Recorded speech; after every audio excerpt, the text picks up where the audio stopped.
Hello, everyone, and thank you for joining us for this live Senior University session, Life Hacks.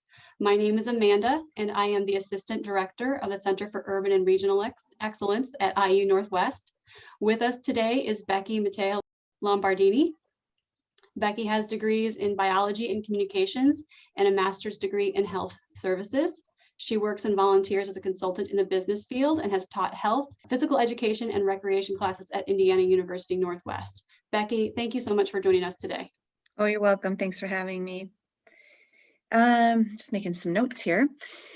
So last week we had a Zoom meeting, and today we are going to recap all those tips and ideas for something that we call life hacks, just little suggestions and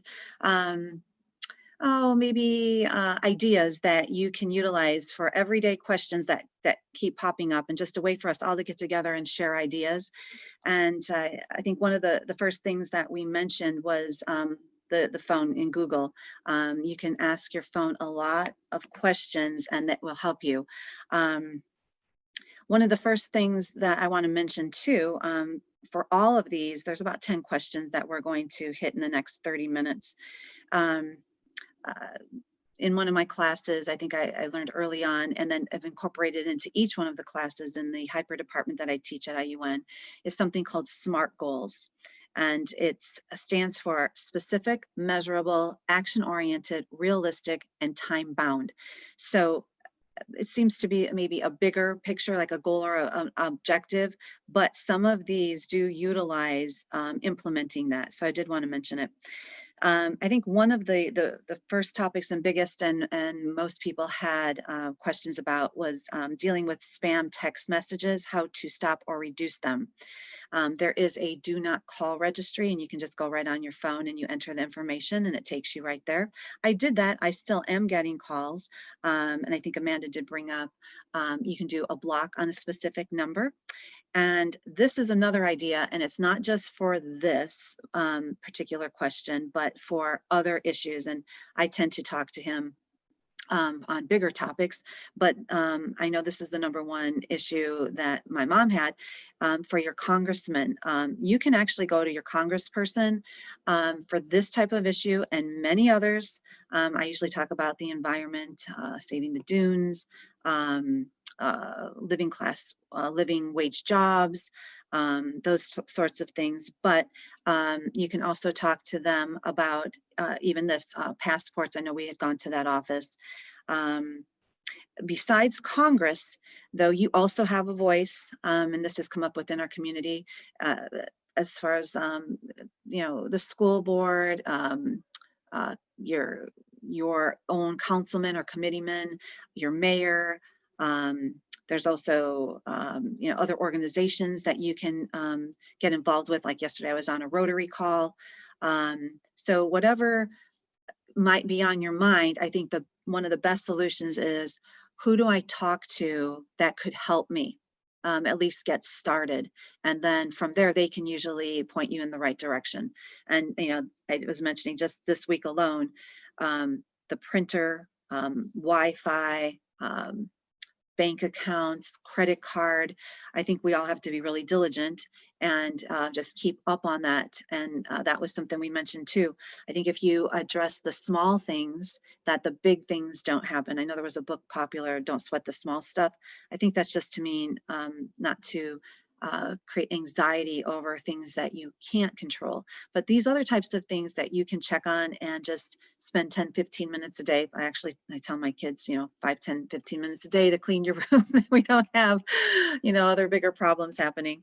So that was probably one of the most popular messages that we did get. And then moving into, and this is a big topic, organizing, particularly regarding books, cleaning the basement, yard work, decluttering and downsizing, and collectibles, how to deal with collectibles. So I'm going to take each one of those for a couple of minutes. So organizing. Typically, you have to put that in your planner, like everything else that you do, that like on Sundays, Sunday evenings, spend 1 hour throughout the house, or in the basement, or in the garage, or in the yard, something that might be bigger than your usual every day. Typically, when you're going through that, you have a throw out, a donate, and then a keep. So I know there was a program that if it doesn't bring you joy, then you can pass it along. I tend to include my kids, my parents, my family, and ask if they would like to take this. And especially the kids now that they're growing and moving onto their own spaces. Every time they come home, I try to ask them to take something with them. I know as they were growing up, a lot of things came into the house, and you're supposed to have them go out of the house. But one thing that I want to mention is, for me, and I think somebody mentioned the word minimalism.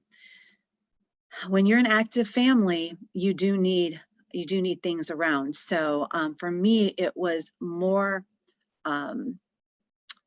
challenging for me to run out and get it than to already have it. So I tried to maintain a balance where I had items that I wasn't having to run out for. So sports items, food backup, some little gifts that were handy that if we needed to take for a teacher or a pastor or something. So that there's a balance on that one. Decluttering, minimalism, and then collectibles and jewelry. Someone did bring up that they wanted to have their collectibles appraised or sold. You can, there are people in the area, there are stores that do that. You can also go online. They do a lot of their research online. And then you can ask experts. There are usually friends or family members. And I know the Antiques Roadshow still comes through, and I do a lot of emailing too, and ask people about what feedback that they could give me. As far as storing, cleaning, and displaying, I know it's always at the back of your mind, is this valuable? And usually with signatures and people with knowledge, if you take it in, they usually can tell you. And then you would want to store those according to recommendations. And as far as jewelry too, getting appraisals, having those insured. And that is another whole ball of wax, insurance, like what's a good amount, what's not. And if you pursue that at all. And then displaying it as jewelry for decorations or cleaning it and storing it, there are certain recommendations you should always, and you can, like I said, look that up, get books, talk to other people, and that should help you get through at least your home and what you have. Going on to, and it said yard work. This was something because the weather is getting nicer, and also pest control, someone had brought up. Another thing is with yard work, if you want, I think one of the best ideas is prevention, much like health. If you can do that, at least I do 2, there's a 4 cycle, so that at least helps with maintaining it, greening it, keeping the weeds out. And so when you do go out, sunscreen, try to take a stool, have proper tools. And in some cases, we had found that there are jobs that are just, too big for the average homeowner. And in those cases, you might need to call a professional. And once again, look online, talk to your friends, see what the neighbors have done. A suggestion for pest control, and I think it was mosquitoes and bugs. One of the members had called a service. These jobs are big. These people utilize that money to provide for their family. So I think it was maybe $300 to come on out. And I think she said that that was something she would pursue. And it depends on how bad it is and how much you are outside. For us, we have a bonfire once or twice a year. There is a product I think we get it at Menards. You hook it onto the hose, and then you turn the hose on, and then you just spray the perimeter of the yard. We also, hopefully, the fire actually would try to keep some of that way. And then we use citronella candles, and we also use product on ourselves. Oh, and also I was going to mention with the mobility issues, maybe go out on those days that you are feeling good, and try to relax before you go out. And also raised beds. I think Amanda had mentioned that. And also I saw at the store indoor or porch plants or an herb garden. That seemed really really cool to me.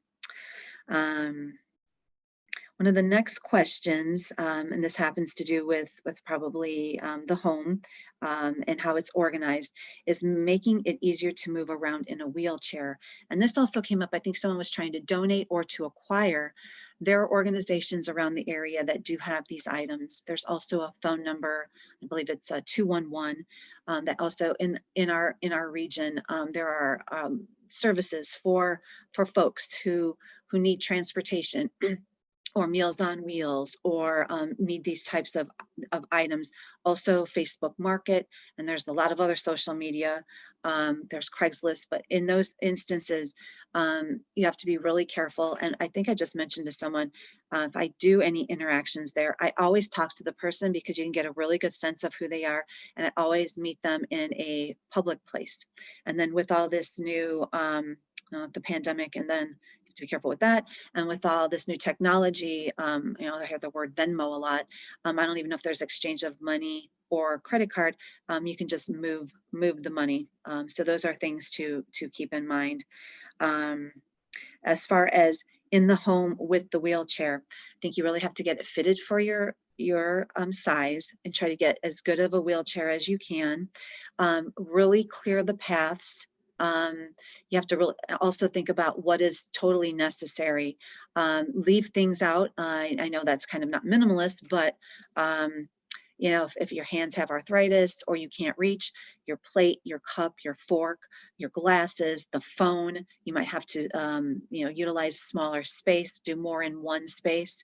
Also, and if you hear mine, I have 2 pets. A lot of people use those for calming as well.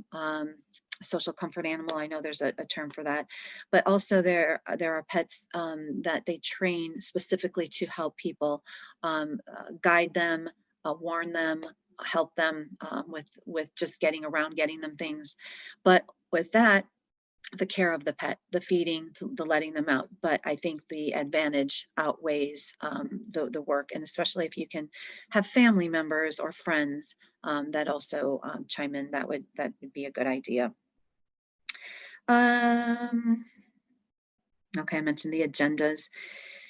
A couple other questions that came in after we kind of talked. Well, actually, there was another one, keeping files. Somebody wanted to know how long to keep a file.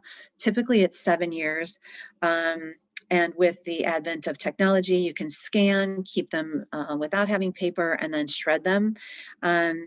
I was like in a virtual world, I'm a real girl. And in one instance, I do my taxes, I keep them in a box. I keep all of anything related to that, receipts, W-2s, any other types of forms. I actually ended up keeping something. There was a class action suit from about 20 years ago. And I had the form. And then they included those hours in that workplace. And it was just because there was no, they hadn't kept Johnson, or they didn't keep it. And then the company I worked for didn't keep it. So I was the only one that had it. So, that's just something that's a personal preference, but, I just have a storage space there, and that's where I put my paperwork. Another question that came in was couponing. I think the biggest tip on that, and they said when you have more time than the money, that you do the couponing. I used to sit and clip, but with the phones, there's a lot of loaded, and I don't have that great of a phone, so I don't have all those apps on my phone. But what I typically do, and this is my biggest tip for you, when I go in to shop, I ask, is there a coupon available? And then they usually will help you. Yes, there's a 20% coupon. I have it here, or go onto your phone and then find it and give me the code, or they'll have the code, which has been really, really nice. And then 2 other questions, actually, I think I have 3. Oh no, we did the pest control. 2 other questions, and this is a big one, and something that I'm pretty involved with at the university, because I teach in the health, PE, and recreation. And this may be coming up in CURE or back once the pandemic, and that has been great. Shots are available. I think cases are down. So I think we are opening up, and it's really, really wonderful. Less sickness. And I believe this is for spring, not the summer, but probably the fall, the Connections program. And this is one of the pieces, or one of the questions that came in. And I do talk about this. It's called wellness. And a lot of people do come because of the fitness aspect. But within wellness, we look at fitness, or physical, mental, spiritual, environmental, financial, educational, emotional. So it's like all those IAL words. And if you're strong in one area, we try to take that energy and put it throughout so that that wheel stays balanced and you can move forward. And the question was, and it seems like it's ongoing. I need to get rid of those 10 pounds. Three things I was going to mention. You eat to fuel your body. You eat the best foods possible, and you want to expend more than you're taking in. And we can get more into that, but with everything, there is a balance. And I just say, watch how you're feeling, watch your form, and have fun. That's pretty much in anything that you do. So we're nearing our 12:30 mark. I know we started a little late, but if I don't know if Amanda, if you see anything on the comments, or if you have anything else to add, you can do so. I did want to mention that you can all go to www.iun/ I believe that's the /cure, and you can see all of the programs in the CURE curriculum, and also for just Senior University. And I want to thank everybody for being out there, and enjoy your day. And if you have any other questions, feel free to send them in, and we could either talk about them one or two now, or compile them and do this again, maybe on a monthly basis or a quarterly basis, just as a refresher and new hurdles to conquer in our lives.